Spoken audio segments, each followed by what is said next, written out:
Hello বন্ধুরা, আজকে আমি আর আমার ছেলে চলে গেছি মেলা ঘুরতে, যেটা হচ্ছে এখন বাঘাযতীন প্রান্তপল্লী স্কুলের পাশের মাঠে।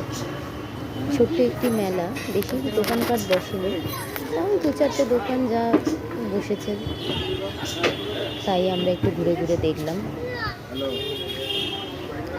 তাই তোমরাও যদি এখনও মেলাটা চলছে, তোমরা যদি কেউ আসতে চাও মেলাতে ঘুরতে আসতে পারো, দেখে নাও মেলাটা।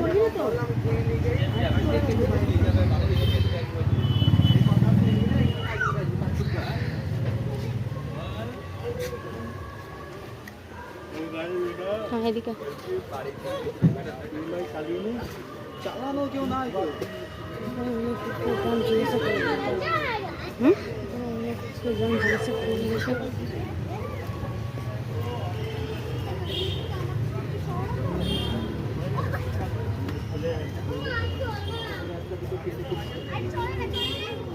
লিপি নেই এখানে।